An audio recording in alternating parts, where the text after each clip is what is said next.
Tuminong bawat sisa ng Panginoon ng aming mga susulan. Sa ilang lahat ng pagpilihan, we pray. Amen.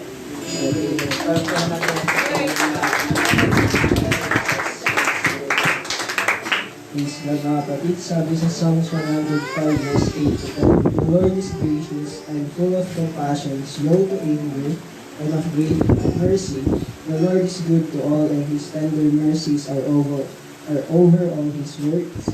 All thy works shall praise thee, O Lord, and thy saints shall bless thee." Mga kapatid.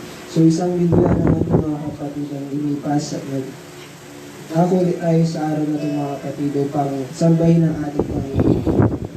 At ang Panginoon lang ang karapat dapat natin sambahin sa oras na pagpapatid habang inaawit ang sasabing, "Give your praise." Maraming natin po rin ang ating Panginoon.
marami po tayo nakakupo at dadako naman po tayo sa testimony habang tatawag po sa susunod.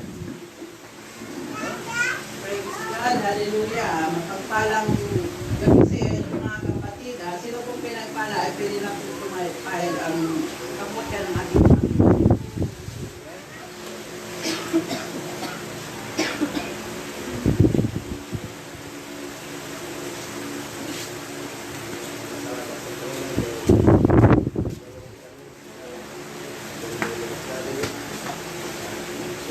Salamat po kay Maria Silina sa kanyang karamdaman. Balik na rin ako dahil may sila din ako salamat po kay kumarin na ako.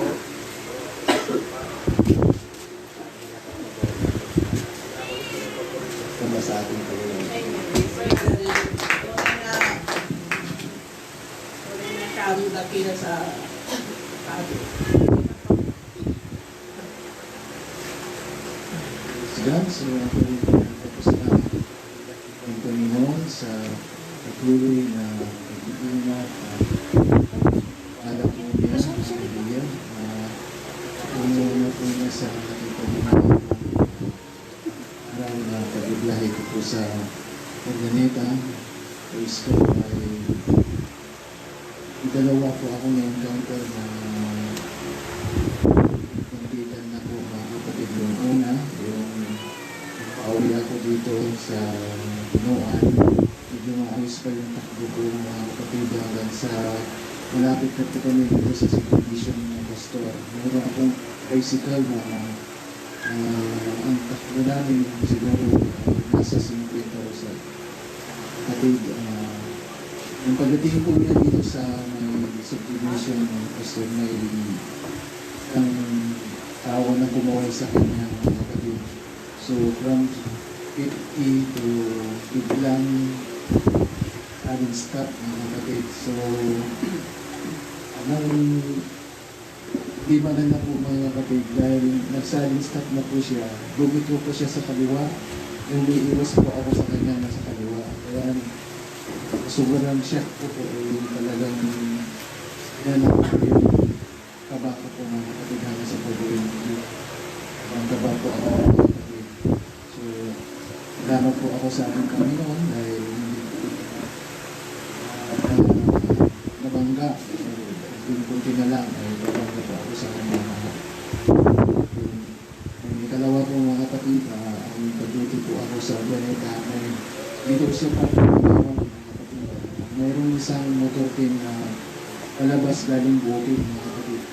Yung sa lugar po ng resort po ng Juan Alo, medyo talagang ang tuloy po na doon. Kaya walang gaano traffic doon sa nagbuhit ng takbo namin. So nung palabas po yung motor mga kapatid ay siguro sa dito niya na medyo malayo pa ako. Kaya inilisan niya rin kung lumabas. Pero sa kanyang pagbibilis mga kapatid, nadulas siya, natumba po siya, hindi po na siya maabutan sa pinatumbahan po niya. Lumiko po ako ng konti, tapos tinignan ko siya, sabi niya, tumayo siya. Pasensya ka na bro, nadulas, sabi niya. Sabi ko sa isip ko, dapat sa ating Panginoon daw hindi dito abutan kundi sasagasaan kita. Salamat po sa ating dakilang Panginoon at hindi po niya hinayaan ng disgrasya. Kung tayo nakadisgrasya na mga kapatid. So ito po papuri sa ating Panginoon. Praise God. Tunay na ang Panginoon ang tao sa atin. Bilis lang sa accident. Dito pa.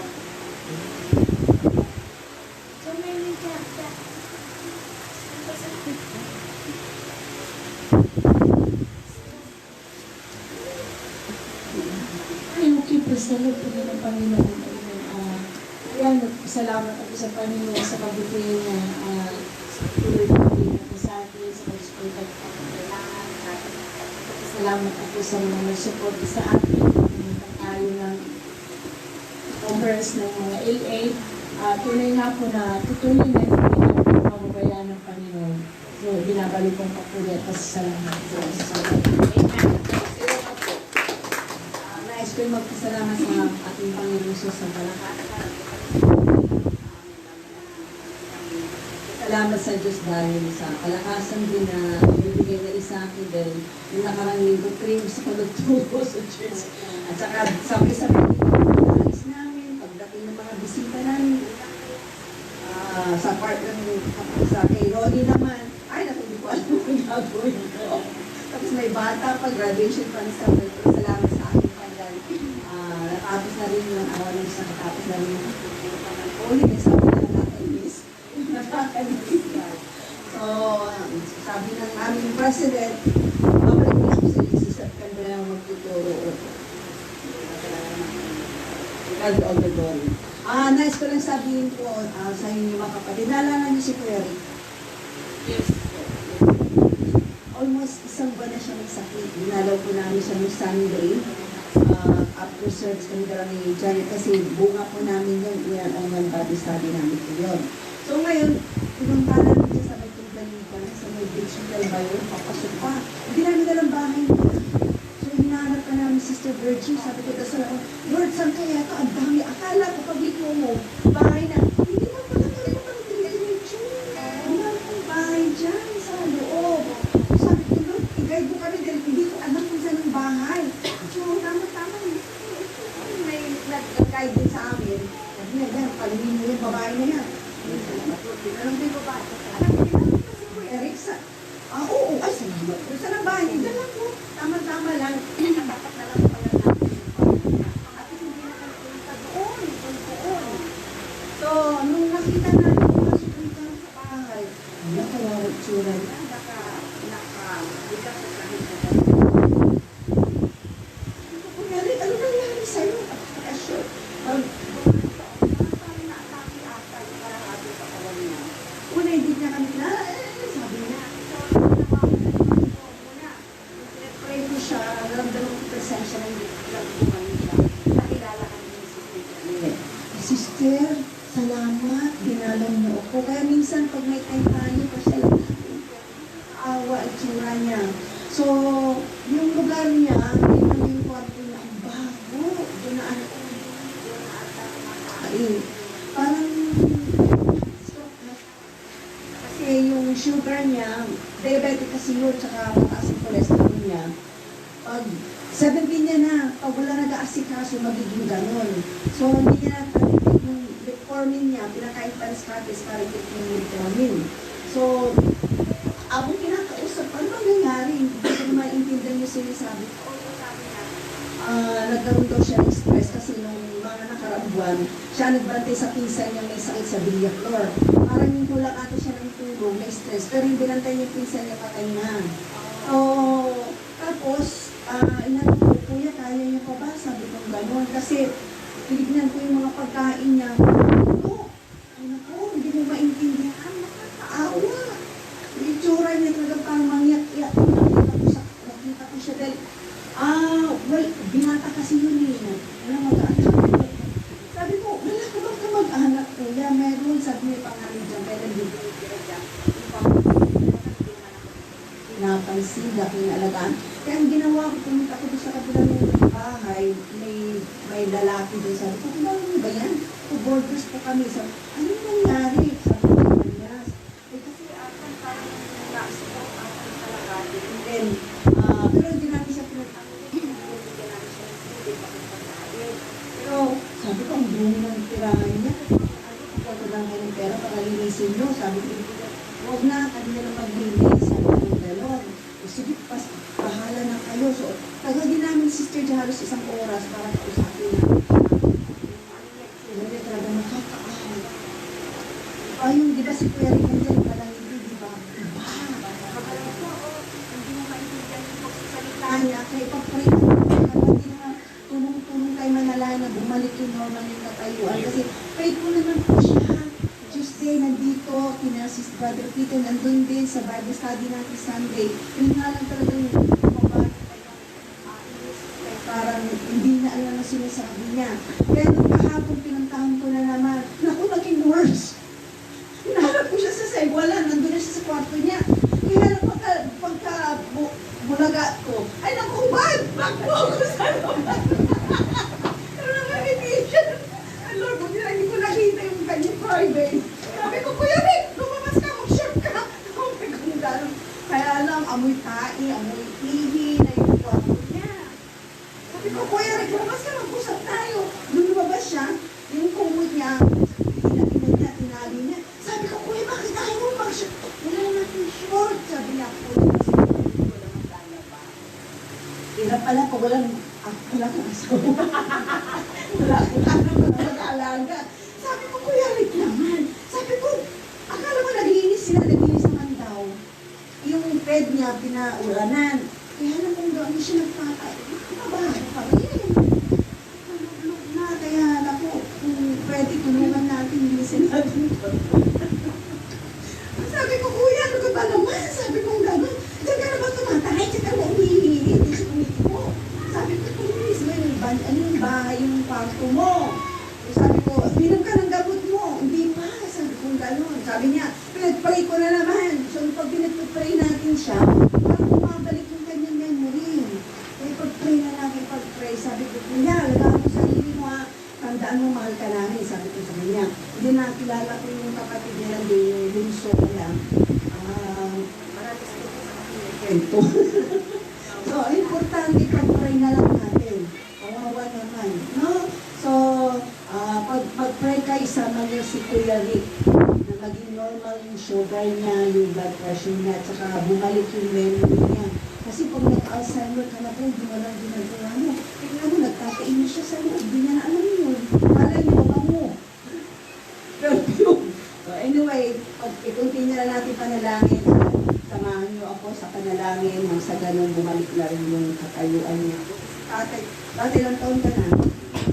72, buti ka, may family. Mag-sick ka na. Diabetic. Oh, praise the Lord. To God be the glory, palagpakan ko natin ang Panginoon. Wala na po, ikukunin ko na po pasalamat sa Panginoon. Pasalamat ako sa Panginoon, isang linggo na kami iningatan at inaray kami sa sakit siya. Kaya na wala kami, alis na dyan ang ating Panginoon dahil nagpupubay ng pangangalanan namin. Nabalik ko na po.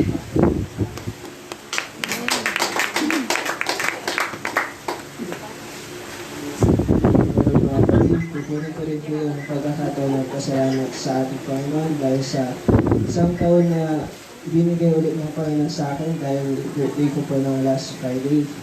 So, nagpapasalamat sa Panginoon dahil nandun yung kalakasan at hindi ako nagkasakit ng isang taon mga kapatid. Kaya binabalik ko ang patuloy sa ating Panginoon at habang tayo tumatay mga kapatid, tinatawag mo si Sister Gabriel. Ayan, so nagkaroon po sa akin.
tayo sa pakikinig ng salita ng ating Panginoon habang sinasabi natin, God bless you, Sister Ramel.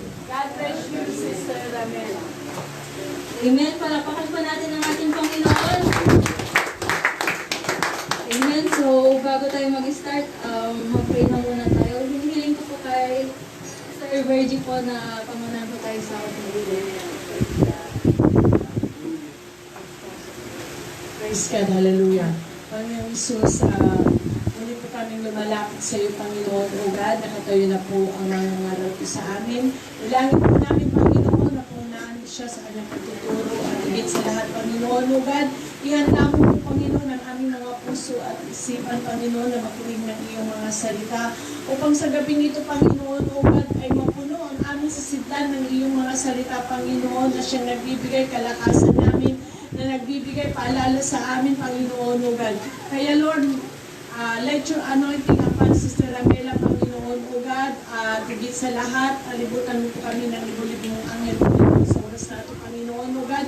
At sinusuway po namin ang gawa ng kaaway, Panginoon, upang ang iyong mga salita ay malaya, Panginoon, ay may pangarang ni Sister Ramela, Panginoon, sa gabing ito, Panginoon, O God.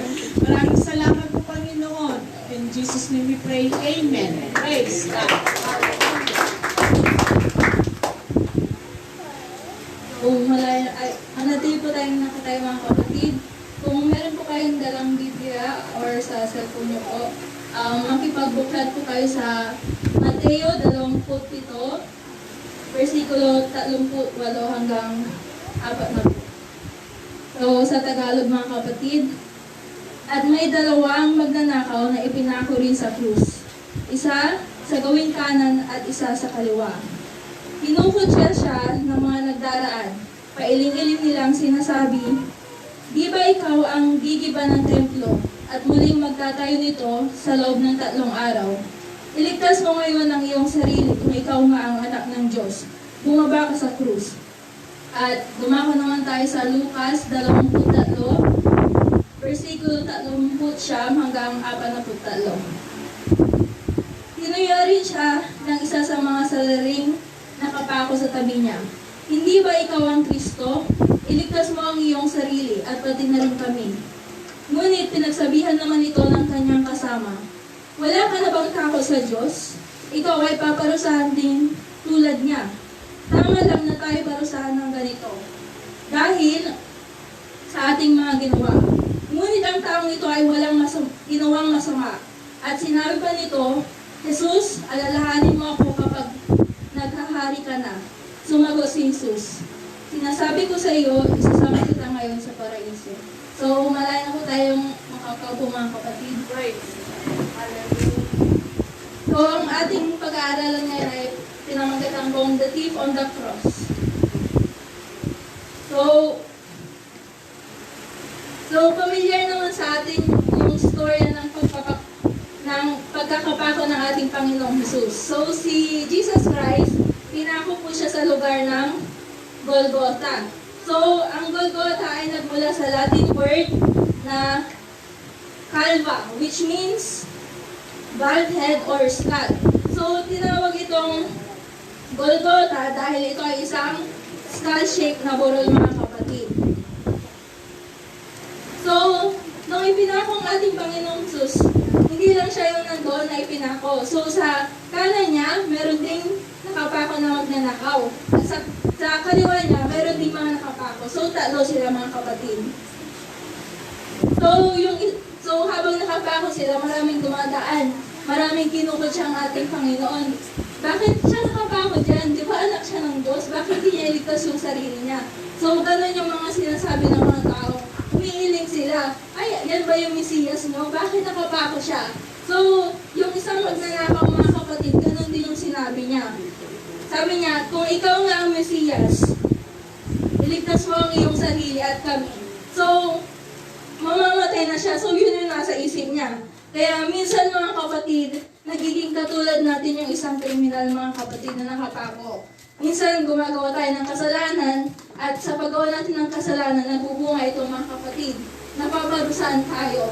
At ang ginagawa natin mga kapatid, imbis na humingi tayo ng tawad, sinisisi pa natin si Jesus Christ mga kapatid. Minsan, nagtatanong tayo, Lord, bakit mo ako pinabayaan? Lord, akala ko ba kapag Kristiyano na ako, wala nang problema. Pero bakit ganito, Lord? Akala ko, marami kang pangako sa akin. Nasaan na yung mga pangako mo? So, ganun lagi yung nagiging scenario natin mga kapatid. Imbis na magsisi tayo, sinisisi pa natin ang Panginoon. Minsan, question natin, ikaw ba yung Diyos? May Diyos ba talaga? So, yun yung nagiging scenario mga kapatid. So, ihalin tulad natin to. So, magtatanong muna ako para may engagement tayo. So, tatay, ano po yung paborito yung pagkain? Ano po yung pinaka-paborito niya? Lechon. So, tatay, pag bibigyan kita ng lechon, pero may lason, kakainin niyo pa ba? Okay, si nanay naman. So, alam natin yung iba, di ba mahilig po sila sa mga pocket books, yung mga, may ganda. Ano po yung paborito niyo pong libro, nanay? Opo. Wala po kayo ibang binabasa? Okay, magtatanong na lang po tayo. Sister Rebecca, ano pong paborito yung libro?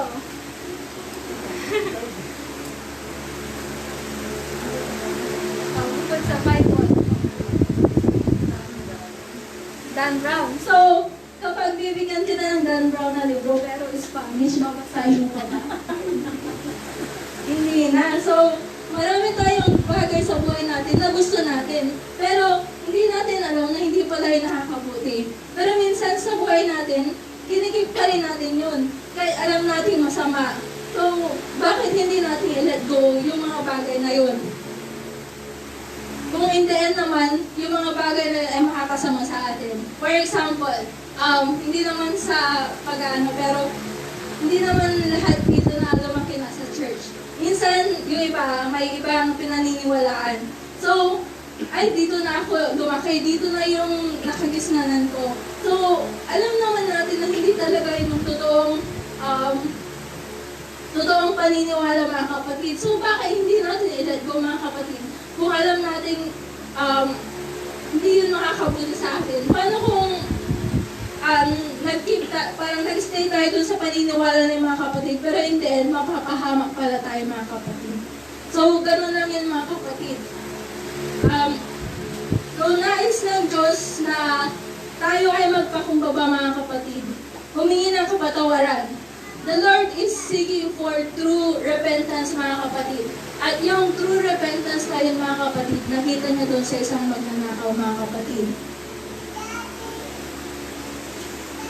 So, habang nakapako sila, nag-argue sila. So, yung isang magnanakaw, hindi ba ikaw yung Mesiyas? Bumaba ka dyan at iligtas mo ang iyong sarili, iligtas mo kami. Ngunit yung isang magnanakaw, mga kapatid, pinagsabihan niya yung isa. So, sabi niya, wala ka bang takot sa Diyos? Ikaw ay paparusahan din tulad niya. Tama lang na tayo ay parusahan ng ganito dahil sa ating mga ginawa. Ngunit ang taong ito ay walang ginawang masama. So, sinabi niya na si Kristo ay walang ginawang masama kaya hindi siya dapat parusahan. At sinabi pa nito, Jesus, alalahanin mo ako kapag naghahari ka na. So, nung time na yun, sumagot din ng ating Panginoon na, sinasabi ko sa iyo, isasama kita ngayon sa paraiso. Hindi ba napakaganda mga kapatid? Yung parang last minute na ni Jesus, meron pa siyang nagawang miracle kasama ng isang magnanakaw mga kapatid. So, iisipin natin, paano kayo makakaligtas yung magnanakaw hindi naman siya baptize mga kapatid? Diba? So, diba kailangan natin pagpabaptize, kailangan natin ng Holy Ghost? So, ayon sa Ephesians 2 verse 8, ito ay sapagkat biyaya ko, kayo ay naligtas sa pamamagitan ng pananampalataya. At ito ay hindi sa inyong sarili, ito ay kaloob ng Diyos. So, yung grace ng Panginoon, ibinigay niya ito as a gift. At makukuha mo lang yun kung mananampalataya ka mga kapatid. So, yung last minute ng buhay ng magnanakaw, imbes na magreklamo siya, i-doubt niya yung Panginoon, naniwala siya sa Panginoon. At maraming nagdududa sa Panginoon kung siya ba yung Mesiyas.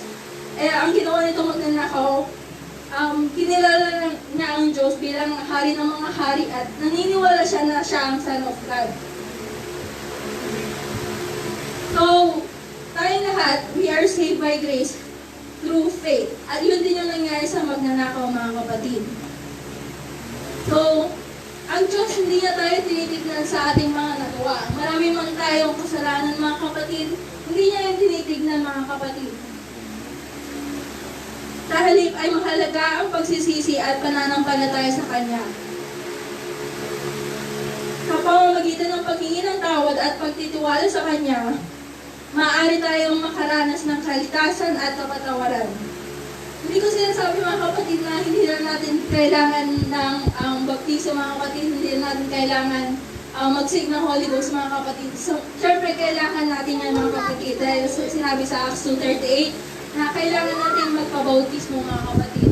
At nung time na yun, nung sa magnanakaw, mga kapatid, parang sakop pa siya nung Old Covenant na hindi pa gaano familiar yung mga tao sa bautismo, mga kapatid. At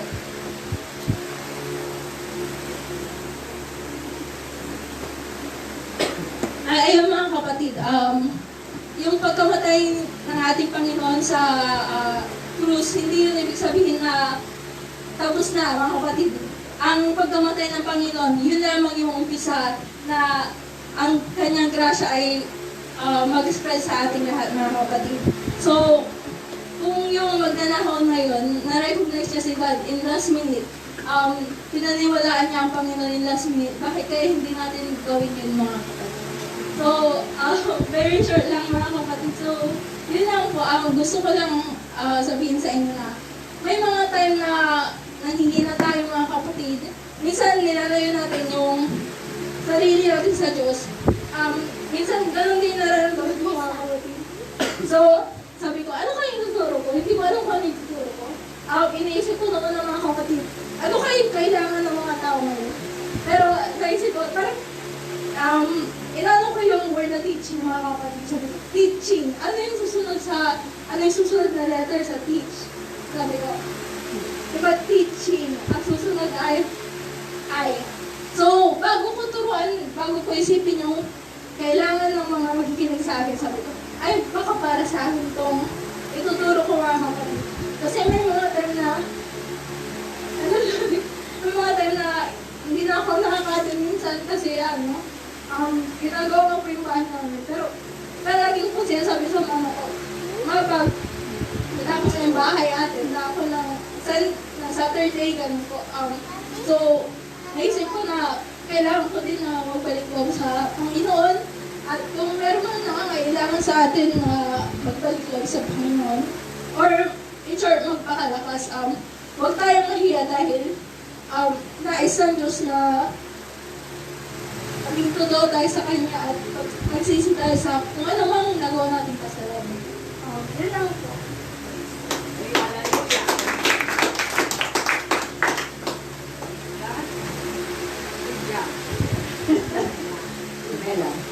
So, yung pag-aaral talagang mahirap. Pero kung talagang desidido ka naman na magpagamit sa Diyos, walang imposible. Kasi sa umpisa lang medyo mahirap, pero pag unti-unti na papagamit ka, madali na. Kami si Brother Jordan, naranasan yan. Amen. Basta importante lang yung attitude po natin. Importante na meron kang teachable spirit. Kasi hindi ka maturuan ng Diyos kung hindi ka rin submissive sa ating Panginoon. Amen? So, importante mga kabataan, kung kayong naka-assign po dito, make sure na panapanalangin. Okay, nananalangin kayo at sabihin nyo sa Diyos, Lord, ano ba po ba ituturo ko? At ano bang kailangan ng mga anak mo? And God will show it to you ba ng mga pangangailangan ng mga kapipinig. Remember, ang tinuturuan natin ay kaluluwa. Kailangan natin na ang mga kaluluwa, meron din silang katutunan. Meron silang iuwi na kalaman mula sa Diyos. Dahil yun ang purpose naman natin ngayong gabi. Nandito tayo, nagsasacrifice tayo. Alam ko, busy tayo lahat. Alam ko, bawat isa pagod. At nandito kayo ngayon para mag-aral. Ibig sabihin, priority nyo ang oras na ito na mag-aral ng salita ng Panginoon. Kaya pag ganyan ang attitude natin, naniniwala ako ng bawat isa sa atin mayroon ibibigay na pagpapala ng Diyos sa atin. Hindi man natin makuha lahat ang mga salita ng Diyos tinuturo dito. Pero meron kayong part. Meron kayong makukuha, itatanim ng Diyos sa atin. Amen po ba? So kayo mga nagtuturo, pag kayong naka-assign, huwag yung kagabi lang sa kanyang pag-aralan. Pag matagal pa kayo naka-assign, di ba sister, maaga kung kaya mas please try your best sa aga. Nang sa ganun yung mga naka-schedule, kapag-aralan nila mabuti. Kasi kung minsan, kung may hinanda ka na sister, kapalitan ng mission. Yan, naranasan ko yan. Kasi meron ka lang design, may nakita siya dito sa gitna natin na may nangangailangan ng encouragement. Iba yung ituturo mo. Although siya lang, para sa kanya yon, pero although lahat naman tayo, pero mas kailangan yung kapatiran na yun. Amen po ba? So, ipag-pray nyo, kung pwede rin, ipag-personal ninyo. And then, pag tapos nyo rin yung ginagawa nyo, Lord, tama na ba ito? Okay na ba ito guys? Tulungan mo ako, bigyan mo ako ng alaman. At tulungan mo rin ako ng mga salita mo na aking itinuturo ay i-apply ko rin. Mahirap maging magturo dito na kahit ikaw mismo hindi mo ina-apply. Kasi, pag hindi mo ina-apply at nakikita na sa sarili mo na hindi mo ina-apply, tapos magtuturo, sa una, maniniwala sila. Pero sa susunod na magtuturo ka, hindi mo ina-apply, hindi na sila magkikinig. Baka tutulugan ka na nila. Kasi hindi nila nakikita sa buhay mo yung tinuturo mo. Kaya mahirap din maging teacher, hindi mo ba alam? Oo. So, lahat na nagtuturo, try your best. Although hindi pa tayo perfecto, may mga kakulangan tayo, kahinahan tayo. Inakit ko sa inyo. Kasi tulad ko, matagal ako nagtuturo. Nanay nila, Marit Payanti. Estudyante ko na, yung dalawang bata, si Sister Janet Benetis. Matagal yun na nakituturo sa awa ng Diyos. Hanggang ngayon, binalik na naman ko sa pagtuturo. Ang dami ko experience sa pagtuturo ng kapatid. Ang dami kong nakita kung ano mga attitude ng tao habang tinuturuan mo, may natuturo, may ibang ginagawa. Buti na lang wala pang cellphone. Pero, makikita mo sa mukha nila, titig-titig sila sa'yo. Alam mo, nakikinig yung paratog, no? Na-experience ko din yan. Brother, akala ko, presyo na to, nakikinig, hindi para tulog na. Mahirap din pag-teacher ka, kaya pag-teacher ka nagtuturo, sikapin mo na alive ka rin magturo, na make sure na yung mga tinuturuan mo, talagang tinitignan ka na nakikinig. Amen? Kasi, ako mararamdaman ko pag ang estudyante kung di nakikinig. Pagka parang na-instinct ko na, kasi talagang kung dahil nagtuturo sa awa ng Diyos, sa tulong ng Diyos. So make sure, alam ko mahirap din dito, no? Ito may wall. Lalo-lalo sa pulpit, pag maraming tao na, naku, ninervous ka na niyan. Lalo pag may yung class, nagtigilan ka na siya. Ay, hindi ka makapagsalita. Tulad ni Samuel, bata-bata pa yun. Masyado ng conscious. Nung naalala niya nung kumanta kaming tatlo, ang sakawa ko ako, di-practice namin na talagang practice niya, memorize niya. Ala, pagdating nung siya ng kakanta, hindi na siya umawit. Pagkatapos namin, tinanong ko, bakit hindi ka kumanta? Kasi, just tinitignan ako. Na-conscious yung bata. Bakit maganda? Oo, mama, tinitignan niya ako. Batang-bata ka pa, may mga alam ka na, sabi ko gano'n, kung ano maiisip mo. Kaya parang, iwan ko, gano'n. Kaya yung mga nagtuturo dito, kahit titigan kayo, huwag nyo lang pansinin. Para makapag-concentrate kayo, kasi kung minsan, pag tinitigan kayo, mga community siya. Nakaka-confuse din dito, dito, mahirap. Kasi ang pulpit na ito, tandaan nyo dito, biro-biro ang pulpit na ito. Ang presence ng Diyos, ang sensitive ka mararamdaman mo. At ang daming bumubulong dito, bumubulong dyan, harap, likod. So make sure na pinaghandaan nyo, pinapanalangin nyo mabuti. Kasi pag hindi kayo nanalangin, biglakin tumayo dito, kahit naman hindi nila maintindihan yung ituturo mo.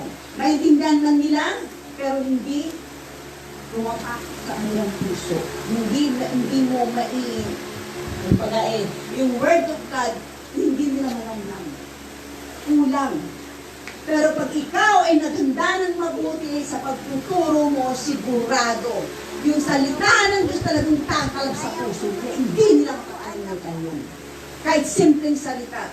Huwag kayo gumamit ng mga words dito na Tagalog na malalim. Hindi nila maintindihan yun. Tulad ng mataho. Ang mataho. Mataho. Hindi, Tagalog yung mataho.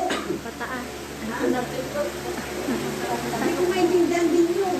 Huwag kayong gumamit ng mga ganun word, ng mga malalalim. Yung simpleng yung ginagamit natin, simpleng salita talaga, hindi nang gamitin yung maintindihan ng bawat isa. Amen po ba? So, sinong susunod na magtuturo dito? Clara. Ang ganda mo mabuti, anak. Okay. So, pero maganda itong ginagawa natin para matuto po kayo. Okay? Nang sa ganon, magiging active po tayo. Dahil pagdating ng araw, okay, gagamitin kayo ng Diyos. Pag nakita ng Diyos yung heart mo na ginagamit mo at talaga nag-aaral ka talaga, ina-apply mo, God will use you more. Amen? Tulad ko, dami kong karanasan sa pagtuturo. Salamat sa Diyos hanggang ngayon. Kung ang Espiritu mapagpakumbaba, teachable spirit ka talaga, mapag-pray ka, lalo kong gagamitin ng Diyos, tatas ka na itatas.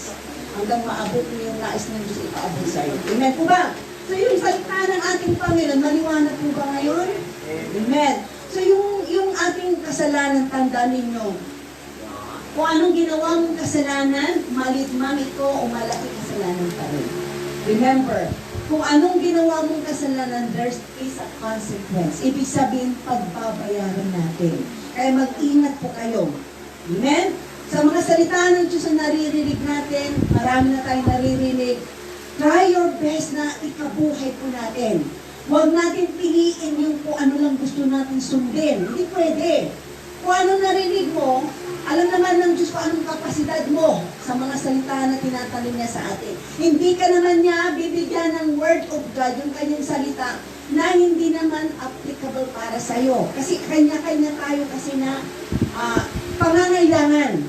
Amen? So, kung si tatay, iba yung needs mo, nais ng Diyos na pag narinig mo yun, i-apply mo agad. Nang sa ganun, lalo kang tutubo at pagpapalaan ka na. Dahil iba-iba kasi ang ating pagbunga. Mayroon dito na nakaupo, mabilis mag-catch up. Mabilis matuto. Mabilis maintindihan niya ang salita ng Diyos. Kaya isang sentence lang, mabilis ka agad. Pero hindi lahat pare-pareho tayo ng utak. May mabagal, may mabilis, may moderate. Amen. Nasa desire mo ng ating puso. Pero pag ikaw ay hunger sa salita ng Diyos, mabilis mo maintindihan at mabilis mo rin ma-apply. Tulad ko noon, yung holiness, dahil hunger ako talaga hanap ako, hindi mahirap para sa akin ang magbistita. Ayan. Dahil naghahanap kasi ako eh. May hunger kasi ako eh. Nung wala pa ako sa church, Catholic pa lang ako, may hinahanap na ako. Kaya lang hindi ko lang alam kung ano. Marami akong religion na puntahan, pero hindi ko maintindihan kung saan talaga ang totoo. Dahil sabi nila, dito ang totoo, yun ang totoo. So sabi ko, Lord, litong-lito na ako saan ba talaga ang totoo. Salamat sa Diyos dahil ginamit siyang tao para makita ko saan talaga ang totoo. Dahil ito na naman talagang katotohanan eh. We have only one baptism. Amen? Amen. Isa lang ang tunay na bautismo. Pero sa mga religion na tinuturo sa atin, marami pong religion. Maraming mga baptismo na tinuturo sa atin. Pero hindi naman yun ang makakapagligtas sa atin. Isa lang, sa Acts 2:38. Tandaan niyo yun, ha? Huwag niyong kalimutan. Tandaan niyo yun ang kaligtasan natin ng Acts 2:38. Para kung may magtanong sa inyo, alam ninyo. Amen? Amen. So, mga kapatid, pag ikaw ay hunger sa salita ng Diyos, kahit sino man ang magturo dito, at tinakausap ka ng Diyos, madali mong maintindihan. Dahil gutom ka. Pinapakain ng Diyos yung mga taong gutom. Pag hindi ka gutom, kahit ano yung teacher dito, isalpak ng mabuti sa puso mo, kung hindi ka gutom, hindi tatalab. Wala rin.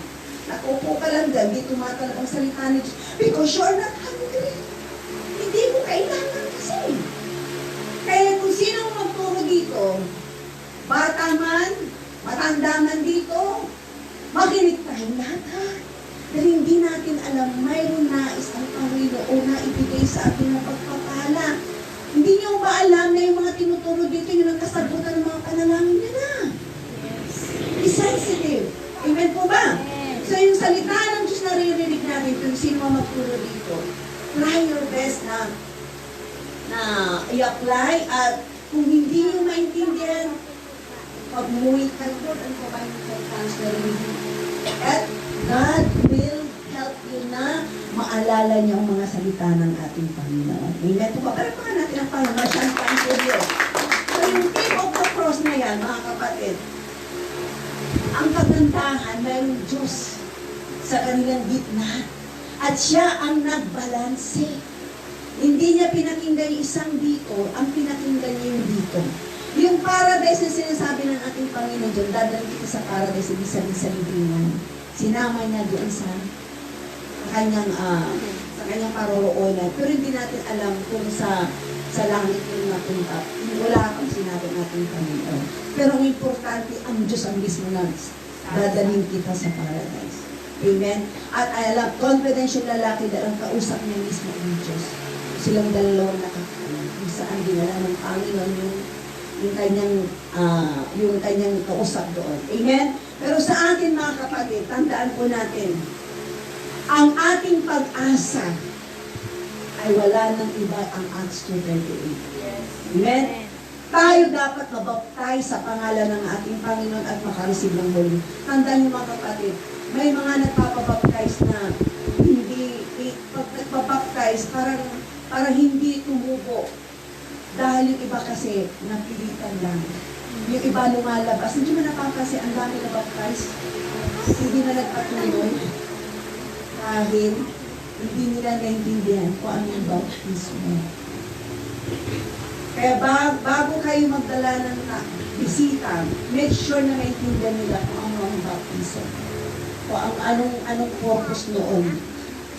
Kasi kung hindi nila maintindihan yung totoong baptismo natin, mawawala yung bisita mo. Marami na akong nakita. Para natilitan lang sila. At kung nabaptize man siya, matagal siyang tumubo. Kasi yung kanyang espiritu, parang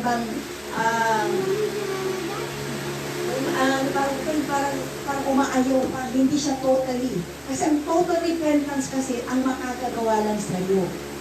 Kasi kung totoong pag-repentance mo, talagang lahat ng mga kasalanan mo, talagang aabisin mo Diyos sa patawarin. Pero pag yung totoong repentance mo, kasi marami na akong nakita na baptize nagpa-baptize lang sila, pero yung iba, hindi totoo yung pag-repent nila. Kaya lumalabas pa rin yung dating pagkatao nila. Kaya may naririnig ako, bakit yung pag-baptize na hindi ba, sister, nakasama niyo sa church, pero bakit mo gano'n na gano'n? Pag yung wala ko, yung iba nagsusugal ko, yung iba nag-umiinom, nangyiligarilyo. Ayan o. Ay brother, sabi ko naman, sister, sabi ko, kasi hindi ko naman hawak ang puso-isip na. Hindi ko naman pwedeng ipaglaklaka ang salita ng ayaw na kanyang sundin. Depende naman po sa tao. Pag narinig, sabi ko, explain ko na pag narinig mong word of God, ina-apply mo, magbabago ka. Amen? Pero pag hindi mo pinakiaan, kung hindi mo ina-apply, hindi ka talaga magbabago. Amen po ba? Nung in-apply niyang salita ng Diyos, anong nangyari sa inyo? Nagbago ba kayo? Wala. Magbago. Bakit hindi mo sa akin ba na magbabago? Amen. Dahil in-apply mo kasi ang word of God. Ano din si nanay, si auntie? Amen. Totoo. Kasi pag ina-apply mo, although yung pagbabago natin ay proseso, hindi ka agad-agad naman. Kasi iba-iba kasi level natin ng faith. Amen? May mabilis na magbago, may mabagal. Pero huwag niyong tignan yung mabagal. Ang importante, nagsisikap na sumunod. Huwag natin silang i-condemn o pag-usapan. Mahalin lang natin sila at ipag-pray. Amen? Tulad sa holiness, hindi mo pwedeng pilitin yung tao kung ayaw naman yung sumunod. Kung ganun pa rin ang pananamit na, ano magagawa natin? Basta importante, may turo pang word of God. It's up to them kung gusto nilang sumunod. Amen? Dahil ang pagpapala naman, ang Diyos na magbibigay, hindi ako. Gagamitin ng tao tayong magturo, pero obedience, sabi ng ating Panginoon, tulad ng Sunday na narinig natin, obedience is better than sacrifice. Ito yan. Importante pagiging masunurin po natin. Kaya bawat salita ng Diyos na naririnig natin, try your best na sumunod ka. Dahil ang obedience, ang susi niyan ay may kalakip na pagpapala. Palapakan natin ang Panginoon. So, praise God. So, salamat sa gabi dito, sa bawat isa na nandito. Huwag mo po kalimutan ipag-pray po si Kuya Rick. Kailangan po natin, kailangan yung prayer natin. Sana ako sasarap po sa ng Diyos. Nabigyan pa siya ng chance para mong pagkukulang na galan ng kanyang mga kasalanan. Although may mga naririnig akong negative sa kanya, ang Diyos na lang, it's between him and God. Natulungan siya ng ating Panginoon ng tayo mga pagkukulang kahinahan. So hindi dapat natin sila i-condemn kung may mga naririnig natin tayo negative sa kanila, just pray for them. Amen? At ganun din sa bawat isa sa atin, magmahalan tayo, magtutulungan tayo, at ipapanalangin natin ang bawat isa. Palapakan natin ang Panginoon, shall we stand? So salamat Sister Romela sa salita ng Diyos na narinig po natin. Although short, pero ganda naman. Amen? So try your best, mga susunod. Sister Clara, pagkaganda mo na. Hindi mo kayo patuloy ka kay Brother Chanjin. Okay? O kay Brother Peter. O nandiyan din si Father. Okay? So pagkaganda nyo mabuti. At saka yung mga ginagamit ko dito. As a worship leader, song leader, paghandahan nyo rin ha. Pag kayo ang song leader dito, pumalita naman kayo. Okay? Pag worship leader ka, make sure na yung mga kanta, alam natin ang bawat isa. Huwag kayong mag-introduce ng kanta na hindi pa natin alam. Okay? So, sana sikapin yung lahat ng kanta natin dito, alam natin. Sa ganun maka-join din po ang bawat isa. And then, mga testimony leader, make sure na nagamparan nyo rin kanyang yung tungkulin and make sure na maging maaga yung po tayo ng switch. Okay? Ang sa ganun po, lahat ng mga ginagamit po, try your best na maaga po tayo sa ganun kapag-pray. Amen? Kasi ang nagamit po, din natin, isipin nyo na lang ito na, kasi pag nagtitipon po tayo, make sure nandito ang presensya ng Diyos. Huwag natin po namin ang pagtitipon na ito. Kasi pag minus ang presensya ng Diyos, ibig sabihin na wala siyang pagkakaiba ng Sunday or Wednesday. Amen. Dahil bawat pagpipili ko natin, special dahil kasama mo ang hari ng hari. So, importante pag nag-worship tayo, pwede ba itaas naman natin ating mga kamay. At close your eyes nang sa ganun, huwag po tayong maistorbo. At siya lang ang isasabihin at kasasalamatan natin. Marami kayo na may pagkasalaman. Ewan po bakit hindi kayo nagsasalita. You're so quiet kanina. Diba? Sino nag-worship? Worship ito kanina. Si Brother, ano? Masyadong tahimik, ano? Para pansin. So, pag sinabing mag-worship tayo, itaas yung kamay niyo, magsalita ka, sabi niyo, Lord, salamat! Nandito ako ngayong gabi, salamat! Iningatan niyo ako, salamat, hindi ako na-distraction. Maging Brother Junior, iningatan si Brother Junior. Dapat ganon. Huwag niyo itago yung pagpupuli, pagpasok, pasalamat ninyo. Sino may bibig? Hindi naman tayo bebe. Ano? Sabihin nyo, ibigkas sa Diyos. Kung parang tayong ang tungkot, hindi kayo nagsasalita. Pag oras ng kanta, kumanta tayo. Amen? So, pwede ba natin kantahan ng ating Panginoon? Kay buti mo, pwede ba iba? Alam niyo yun di ba? Yung kay buti mo, alam po natin ang lahat. So, mapuri natin. Pwede ba natin taas ang ating mga kamay? Sampay natin ang ating Panginoon. Oh, kay buti-buti mo, Panginoon. Hallelujah! Sa lahat ng oras at sa bawat araw, ika'y laging tapat kung magmamahal.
Tunay na ika'y walang katulad.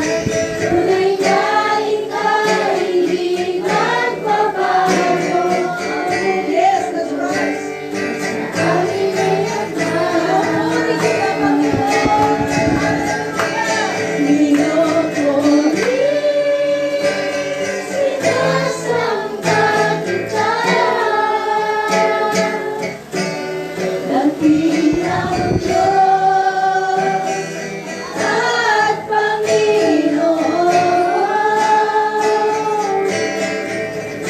Tunay na ika'y walang katulad. Tunay na ika'y di nagbabago. Mabuti ang Diyos na sa akin ay nagmamahal. Minsan pa, pinupuri kita. Pinupuri, sinasamba kita. Dakilang Diyos at Panginoon.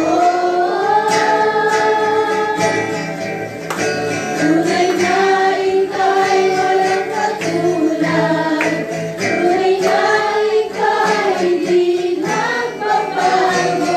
Mabuti ang Diyos na sa akin ay nagmamahal.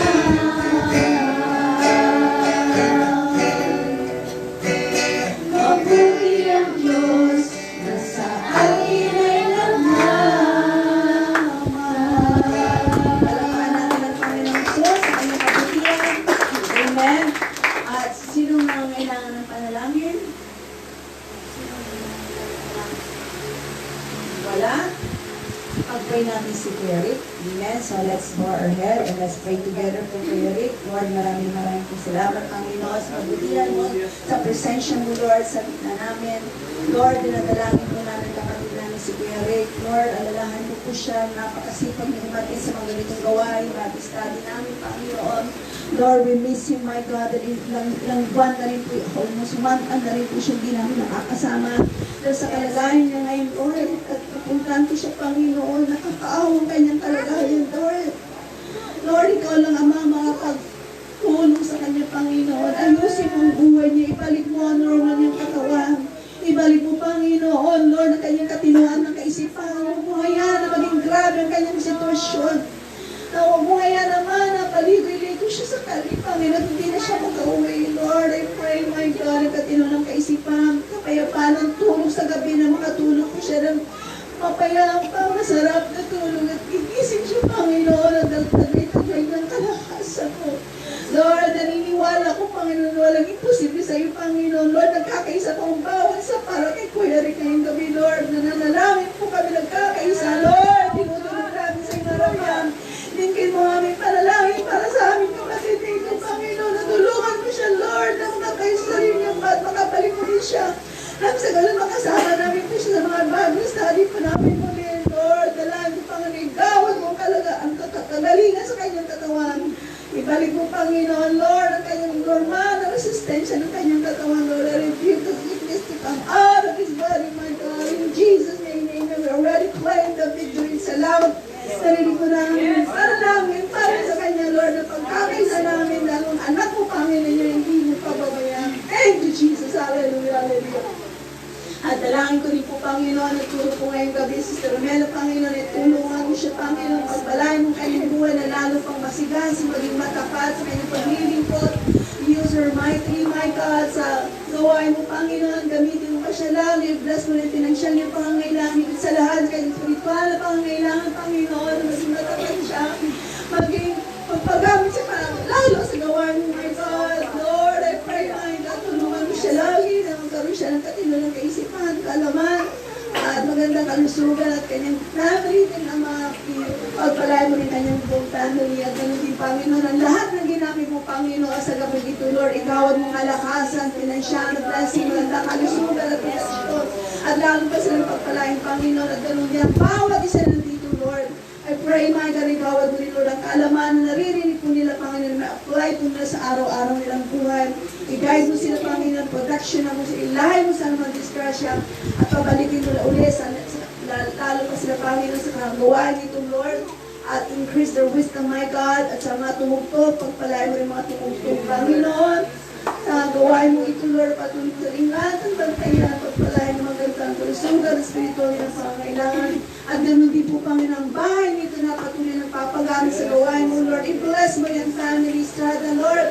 And i-bless mo rin sa financially magandang kalusugan. At lalo pong dumami, Panginoon, ang aming mga Bible study, Panginoon, na hindi lang ito ang lugar na ito, kundi dumami pa ang Panginoon na makikinig ang mga kapitbahay, Panginoon. Lord, I pray, Panginoon, magkaroon ng pakpak yung mga salita na marinig po nilang mga kapitbahay, Lord, at lalo silang makarating, Panginoon, sa lugar na ito. Naniniwala ko, Lord, wala imposible. Kaya mong abutin, Panginoon, yung mga salita.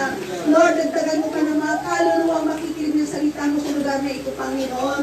At i-bless mo rin, Lord, ang mga pagkain na pagsasaluhan namin para sa aming mga kalusugan, para sa aming nutris ng aming katawan. Ang dalangin ko po, Panginoon, sa makapangyarihan pangalan. In Jesus' name, we say Amen. Ilakhan natin ang Panginoon, and you may be seated.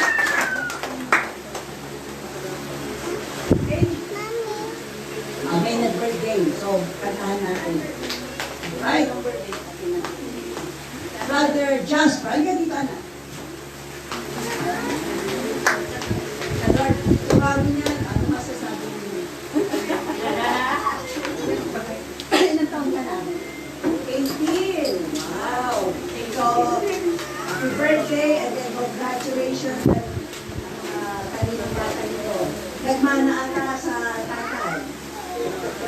O sa nanay. Alright? So, pwede tumayo ulit tayo. Kanta natin siya ng happy birthday. 1, 2, 3. Happy birthday.